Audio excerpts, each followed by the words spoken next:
Does this work for your speaking anxiety? In today's video, I'll talk about things like meditation, deep breathing, preparing thoroughly, and I have a whole list of things. Do these things work when it comes to helping you get rid of your speaking nerves? Now, if we have not met before, my name is Kit Pang, the founder of Boston Speaks, and I've been helping hundreds of individuals go from terrified to terrific as speakers. I have a bunch of things from being hypnotized to meditation. I'm just going to go through each one and say, does it work or does it not work? But let me first give you the one thing, okay, that is going to work 99% of the time short term. I'm starting with this one because it's good to understand basically how anxiety works as well. This works 99% of the time to get rid of your speaking anxiety, those butterflies in your stomach, you don't feel the nerves anymore. This is actually a pill that you take. It's called a beta blocker. Okay, so how the pill works is basically when you take the pill, it stops adrenaline from going all over your body. It stops the stress hormones from just activating in your body. It works 99% of the time. I have clients who really get nervous, and for the big events, they say to me, "Kid, in the past I've taken these pills. I don't get nervous." And if you ever look on the websites for things like that, they almost guarantee it works every single time. Now, why am I saying that? One is I do not advocate to use these pills because why? It has side effects. Okay, like any other pills. Yes, they do work, but they can also have side effects that's not good for you long term. In the short term though, it just stops your adrenaline. I want to tell you, how does it work basically? If we have to understand this a little bit further. So when we are scared, right, being scared, being nervous, that's natural as human beings. So when we are nervous, basically our brain is telling our body, hey, release adrenaline. And when we get this adrenaline, it's that fight or flight. It's like, oh, we gotta fight or flight or it's just freeze. We have to ask, okay, when we get nervous, what else will also stop that adrenaline from going all over the place? And then at the end, if you stick around, I'll tell you the method that I use with clients that basically wipes out the fear to begin with, so we don't even feel nervous in the first place. But let me tell you some of the most common ones that people tell me that they have tried before. I'm gonna give you percentages of how much this is work, how much this does not work. And the first one most people say is meditation. Okay, meditation is very powerful. So if you have ever heard of Tim Ferriss, okay, he interviews some of the best leaders in the world, and he says around 70 to 80% of the people that he interviews meditate on some level. Now, meditation can help us enormously in many areas of life, knowing how to tune into ourselves, to our thoughts, being calm. Now, when it comes to meditation, does it work? And my answer is yes, it does work, but it takes a long time. Okay, yes, it does work, but when it comes to getting rid of your anxiety and when it comes to public speaking in general, it takes a long time to work. Now, what's my experience with meditation? I meditate on a daily basis 2 to 3 times per day, around 10 minutes each. Okay, when you meditate, what happens? You become aware of your thoughts, you become aware of your body, you become aware of what's going on around you. And of course, there are so many thoughts when you first begin meditating. It feels like you're just sitting there and you're not meditating, and it's just like driving you crazy. So the longer that you do it, you actually become aware of your thoughts, and then you stop paying attention to all of the thoughts that come into your mind, and it's basically saying to you, your thoughts are not you. So when it comes to public speaking anxiety, when you can get to that level of saying, hey, is this really true? Are people really listening to me? Are they judging me? Am I bad? Once you are aware of, these thoughts are coming into my mind, I should not let them have power over me. And then your speaking anxiety will lower a bit. So meditation works, but it takes a long time. So in the moment, here's the thing though, in the moment when you are nervous, usually you're not meditating. You know, if you have to go like in the next minute, you're not meditating when everyone can see you. It's good to do it, you know, like 5 minutes, 10 minutes beforehand. You go into you start the day off of meditation. You go into giving your speech or your important meeting. It's good to do it beforehand to get you in a calm state of mind. So I would say meditation. Keep on doing that, but that is still not my number one method that I use with clients, and I'll give you that later on. Number two is deep breathing. Usually, why do people take a breath? It's because they already feel nervous. So therefore, in the moment, our hearts are racing, boom, boom, boom, boom, boom, boom, boom. And in that moment, that's when we really breathe and try to lower our heart rate down. Therefore, the adrenaline is not going all over the place. Does it work?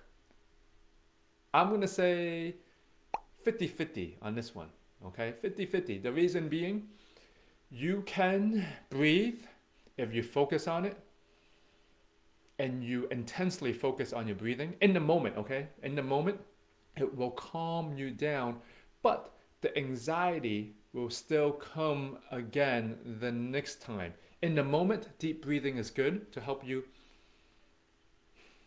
calm yourself down. You're stressed out. You know, one thing that I do and I tell my clients to do, I manually think of, like, I have one of those, like the Fitbit things. If it tells you how fast your heart is going, how can you manually say, oh, it's at 120 right now. I'm going to lower that down to 60, right? Or you can feel your heart pumping, and manually you can try to slow that down. So lowering your anxiety in the moment, deep breathing works, but long term, it does not get rid of the anxiety long term, because these two are the most common ones, meditation and deep breathing. You know, usually when I have breakthrough calls with people, I usually ask them, what have they tried before? And usually they would say meditating and deep breathing.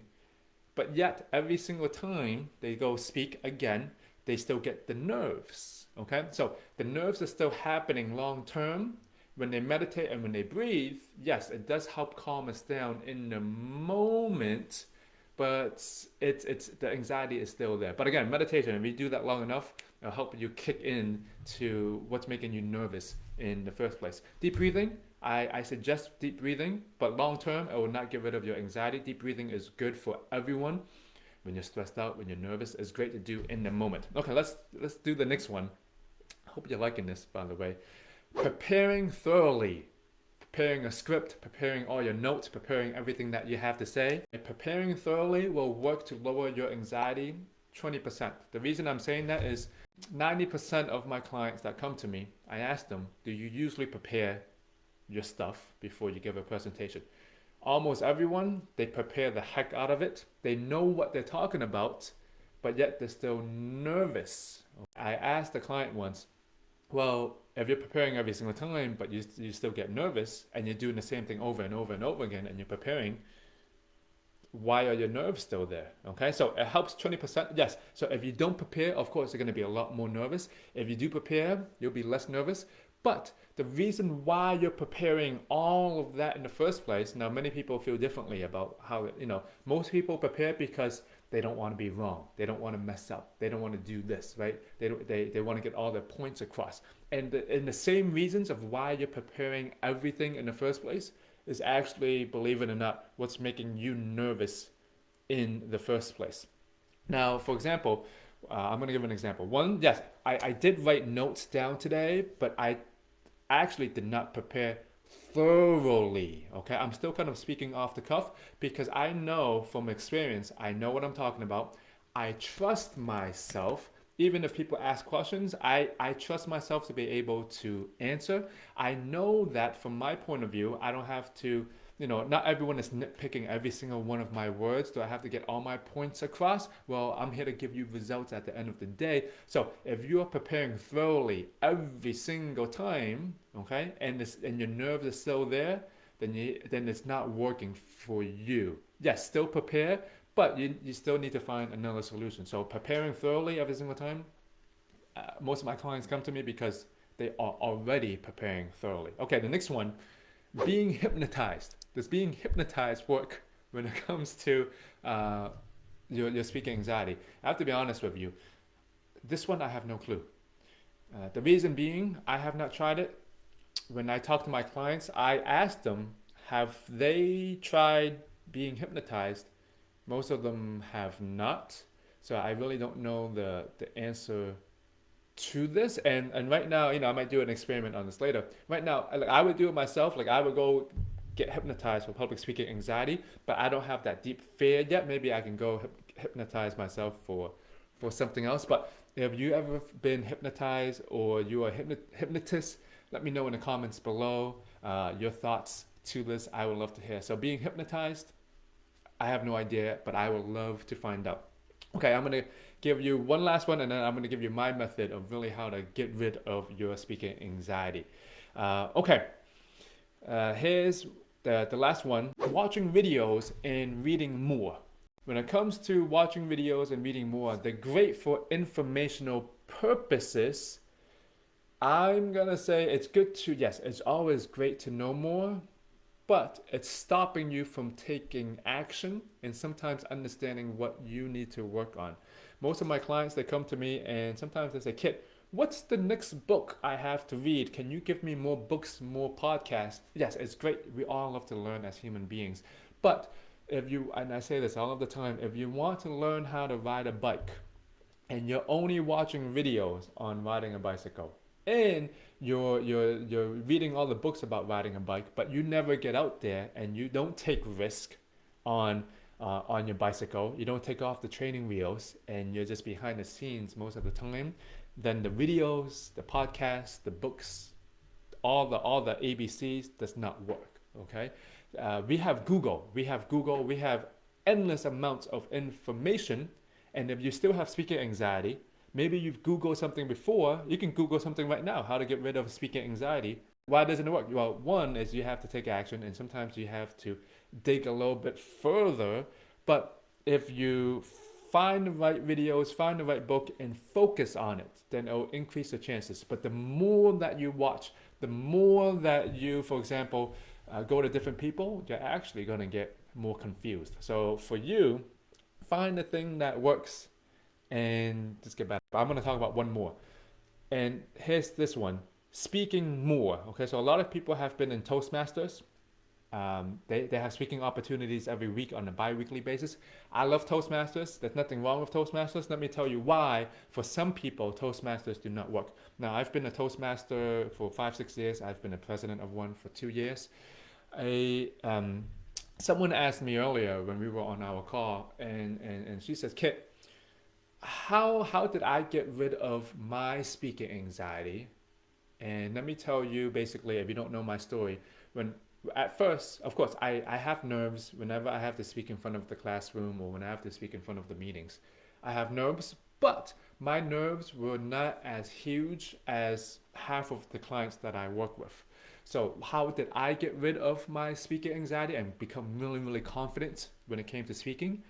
When I wanted to become a public speaking coach, I would go find a space and I would go teach a workshop on public speaking. I would try to get in as many speaking reps as possible. Just speak. I would learn everything the day before and go teach and speak, teach and speak, teach and speak. And here's the thing though. When I started doing this and I started, when I first began as a speaking coach, I actually had a lot of guinea pigs, let's say, and I love them. I love them. They're great because I just want to help them get results. When they had speaking fear, I just told them, hey, I'm going to find you more speaking opportunities. We're going to create more speaking opportunities for you. So when you speak more, you're just going to get better. Here's the thing though. It didn't work. It didn't work, and that frustrated me because I'm like, hey, you're speaking more, but why are you still having speaking anxiety? And eventually, I'm going to show you the method that I used after this. Here's how I came to it. The clients that I talk to, here are the things that they are thinking. Most of them, okay? People are judging me. I do not like being the center of attention. I hate public speaking. I have to be on point. People are going to make fun of me. I'm not good as a speaker. These self-traps that we are creating for ourselves, the thoughts, Why did I get rid of my speaking anxiety? Because I've never had the thoughts that my clients have. I'm going to say that again. The thoughts of I'm going to be judged, the thought of being a center of attention and that's not good, the thought of everyone's nitpicking me, the thought of I can't mess up. I actually never had these things pop into my mind. So the more that I spoke, the more I was able to build the skill of speaking. Now, there's been people in Toastmasters, or maybe you've been speaking on your weekly meeting, your bi-monthly, your monthly presentations, your yearly presentations, and every single time, the reason you have that speaker anxiety is because those thoughts in the first place, they never went away. Because when you have those thoughts of, ooh, everyone's going to judge me, therefore we start getting scared, and therefore the adrenaline comes out. Okay, so the way that I help my clients is the method is basically is really knowing how to shift your perspective of how you think about speaking, how you think, how you feel, how you act. So when we say diminish public speaking anxiety, we're actually talking about diminishing the thoughts, the negative thoughts, the self-inner critic. You know that voice, that inner critic voice that you hear? I'm going to mess up. And then it spirals into all these other thoughts. Oh, my voice is cracking. And then you hear that, you actually hear your voice cracking. And then maybe you're thinking, oh, everyone can hear it. They're not going to like it. And then everything spirals. Because you have these thoughts, like I never had them. Some of the people that, that just goes and speaks, they've also never had them. That's why sometimes they don't get nervous in the first place. So to explain this, think about it this way. Will an airplane crash right now at my house, right? If I really think that, then I'm going to be scared every single time an airplane goes by my house, or maybe even right now. Believe it or not, this is how some people do see their life. But when it comes to public speaking, even though the airplane might sound far-fetched, when it comes to speaking, it's true for you and it's not far-fetched anymore. Okay, even if I say to you right now, I'm not preparing anything thoroughly, I'm also waiting for my next stories, for the next experience, for the next question to come, so I can experience this speaking right now. I'm going to let it come to me instead of preparing. If I say that to you, that may sound far-fetched, but that's how I flow with my speaking. I'm not saying I don't prepare, but I'm also waiting for things to come. I'm seeing what's happening. I'm seeing if any questions pop up. I'm seeing how I can attach one story to another story. I'm also waiting for what's happening in the moment. Okay, so we look at speaking differently, and how I work with clients. If you want to investigate more, book a breakthrough call with me, and we'll dive through your speaking situations, where you are at with your speaking, where you want to go. And if you want to look more into this, you can go to bostonspeaks.com/call. And really, we work on knowing how to shift your perspective when it comes to your speaking, how you think, how you feel, how you act. And this is how I came to it, going back to my story earlier, because I was helping people speak more, those things were just not working.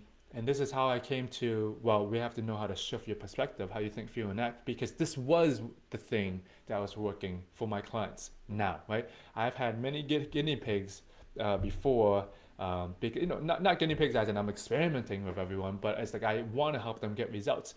I've been so frustrated because all of the things, when I first started out, it did not work. This was the thing that worked. Okay, so if you have any questions or comments, post them below. I would love to get back to you. Now, again, my name is Kip Pang, and I'm here to help you step up your speaking. Book a breakthrough call with me, and we're going to go dive down into your situation. If your speaking is really important to you, let's work on it. You can go to bostonspeaks.com/call, and we'll walk through your situation. And I'll see you all next time. Thank you for tuning in.